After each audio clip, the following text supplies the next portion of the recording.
Hello everyone, this is Brandon. And this is Jared with Fanboys Forever. And today we're going to be reviewing the Ultra-Poseable Spider-Man from the Amazing Spider-Man 3 3/4 line from Hasbro. That's a mouthful. This is the one and only truly normal movie Spider-Man in the entire toy line, which is a shame, but he's a very good one. You're going to be very impressed with the level of articulation and the attention to detail that Hasbro has put into this figure. Maybe the one thing is they've skimped on paint a little bit, but we'll get there in a second. Absolutely. So, with further ado, let's review the very first true movie figure from the Amazing Spider-Man. So here we have it, guys. The very first new figure of the Amazing Spider-Man, Mark Webb's new movie, where Spider-Man will be played by the young British fella, Andrew Garfield. I guess we have... we got a British Batman. We've had one for a few years. We got a British Spider-Man now. We're going to have a British Superman next year. Right, so everything has went British, I'm afraid. The Brits have taken over. So, you know, he is a really nice little figure. I want to start out by talking about the sculpt a little bit. You know, that's how we roll here at Fanboys Forever. Okay, here we have this nice new sculpt. As we can see, it's very intricate, the kind of detail that went into this. There's the new spider symbol, which extends all the way down. There's even this nice little texture all over the costume, which is kind of similar to the texture on the previous films. There's all these little details where the gloves cut off, and even on the hands, we have a very nice sculpted detail. As we can see, even the web shooters are sculpted on with those red dots, which will flash red in the film, apparently, whenever he shoots webs, so that's nice. The boots, you know, have really nice sculpting, and of course, they're like sneakers here with these silver bottoms, which I really like. And, Brandon, take it away on paint. There's really a good deal of intricate paint application from the spider symbol on the front and the back to very minute details on the hands and the wrists. Really highlights how well sculpted the figure is. Of course, there's the silver trim on the shoes, and then the eyes, and then there are the red streaks down the pant legs, and the side, and on the sides of the arms.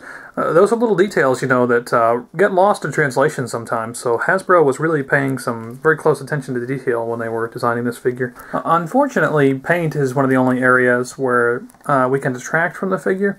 There's not a lot of line detail. It's sculpted, but it's just not filled in, so if they could have gone through and given it a good coat of wash on the chest and the head, at least, that would have been good. Now, Brandon, let me plug Games Workshop washes again. You should be able to get it at your local comics or game store.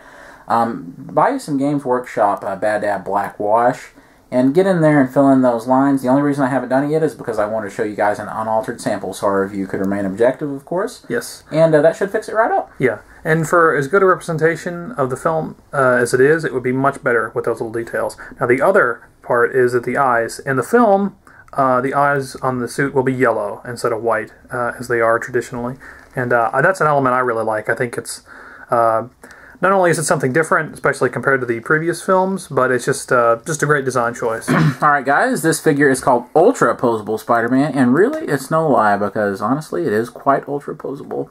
As we can see, let's start out with the head. Now, there's a great range of motion in this head. Look at this. We can go all the way down. Spider-Man is ashamed of himself, as we all say about figures that can do this. And then all the way up. That means that crawling poses, Spider-Man will be able to look straight ahead. And I mean, that is so important. And of course, we can get down to a really good medium position. The only thing is the neck is jutted out a little bit, and I don't particularly care for that, but still, it looks really nice when you do a straight-on pose like that.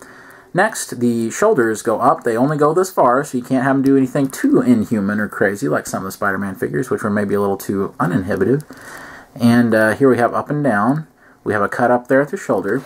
We have a double-jointed elbow, which means you can go all the way. And then we have a cut up here, and a hinge where the hand can go all the way down for web shooting and all the way up.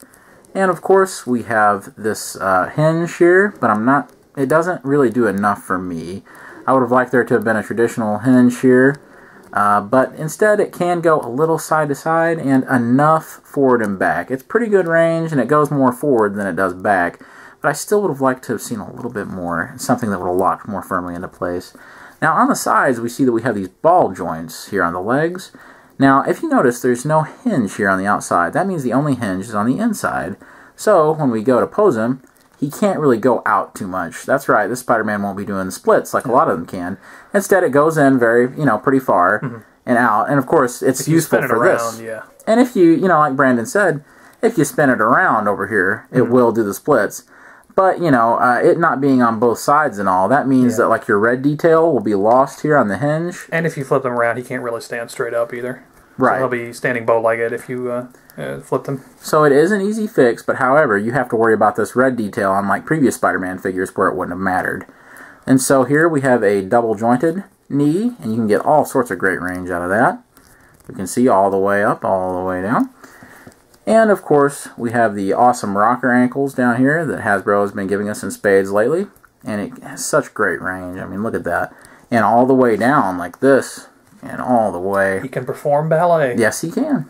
And a good way kind of up, but much more down than it will go up. So overall, this figure has the articulation where it counts. Now, it means that he doesn't come with any accessories because clearly Hasbro spent all the money in tooling. But still, boy is this nice. And it's a real shame that Hasbro is only packing this 2 per case. And so there you have it, my friends. The Amazing Spider-Man, Spider-Man, Ultra-Poseable Spider-Man, Spider-Man action figure. He's amazing. And he's Spider-Man, and he's amazing. He's amazing and spectacular, and he's also Web of. He is Web of. And I've always heard he was Unlimited and Adventures of. And Ultimate. All of those things. And finally, Min. He is definitely Min. Yeah. So, with that in mind, I would say Spider-Man deserves a 4 out of 5 stars. Definitely. There's just a few paint problems here. I would have really liked to have seen a black wash, maybe to have painted the lines up a little bit. The eyes are the big problem, though. Yeah. They're just, there's no version of this suit, there's no image of this suit out there where you could be confused that the eyes are white instead of yellow, so that's a big detractor, unfortunately.